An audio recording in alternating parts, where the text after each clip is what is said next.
So the iPhone 16 is the best phone in the last 5 years. Let me tell you why. The iPhone over the last couple of years has gotten small incremental upgrades year over year. But hold on, I've been testing the iPhone 16 and iPhone 16 Pro over the last couple of days, and I think these phones are shaking things up in ways that we didn't even see coming. New cameras, thinner bezels, and new features that set the stage for Apple Intelligence.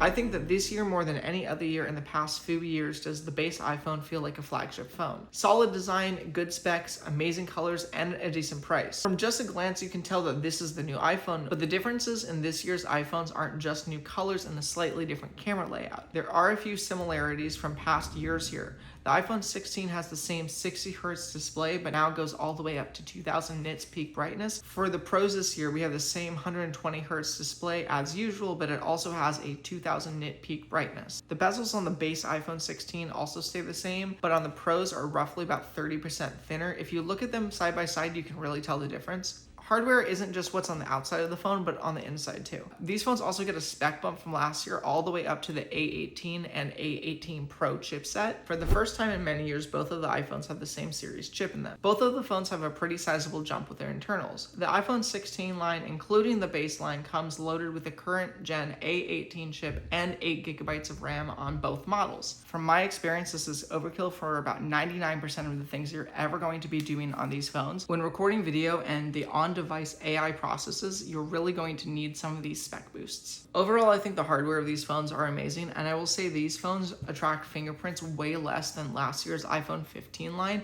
They also come in white, black, teal, ultramarine, and this very beautiful pink color that I have here. For the Pros, they come in white, black, natural, and desert titanium. These phones start at the same $799 and $899 for the base models, and $999 and $1199 for the Pro and the Pro Max variants. All of these phones start at 128GB with the exception of the iPhone 16 Pro Max, which starts at 256GB and goes all the way up to 1TB of storage. There's one more piece of hardware that I want to talk about, and that's camera control. This is the new camera control button, and it comes on all versions of the iPhone 16. I think this is one of the most monumental features to come to any iPhone in a while.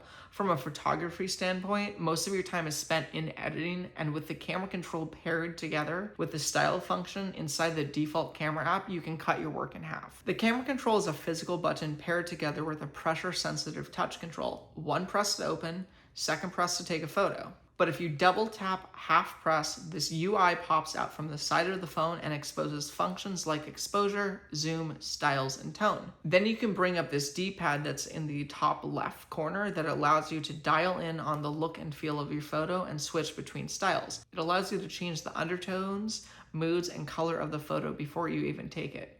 I love that Apple is allowing users to have more control over the way that we take photos on our iPhones. I will always be an advocate for having more options and features for users to use. Now it's time to talk about the cameras on the iPhone 16. Cameras have always been a big focus on iPhones, and specifically over the last few years have been the main selling point on iPhone Pros over the base models. This year, both the base and the Pro models have the same cameras with a few key differences. Both the Pro and the base models have the same 48 megapixel Fusion main camera, which is a major upgrade from the base iPhone 15's 12 megapixel main camera. They both have an ultra-wide camera, 12 megapixels for the base and 48 megapixels for the Pros. The iPhone 16 Pros also have a 5x telephoto lens. This lens can now go all the way up to 25x digital zoom. I think the main camera on both phones has been my favorite camera on any phone in a really long time. Just look at these photos I took of buildings in Chicago. You can tell the amount of detail coming from the main 48 megapixel camera, and these amazing ultra-wide shots from the concert that I went to are to kill for. However, they have the very saturated HDR look. That is until you start to dive into some of the features coming from the Photos app. When you snap a photo on the iPhone 16, the photo retains the same real-time color data.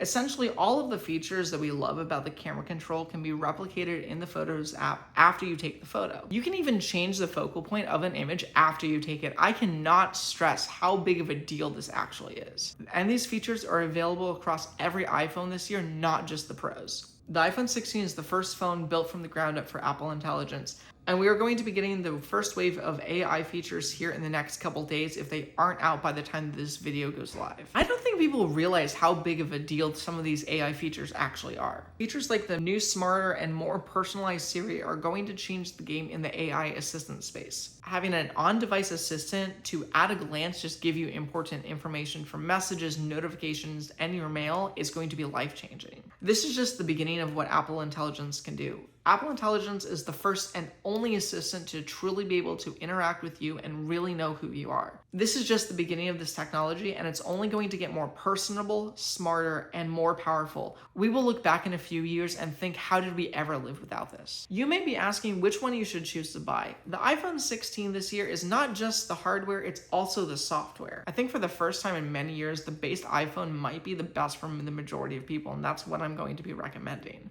No matter which one of these you choose this year, you're going to be getting a superior camera experience from last year's models. And with Apple Intelligence coming in just a few weeks and months, you're going to be able to use your phones in ways that you never even dreamed of.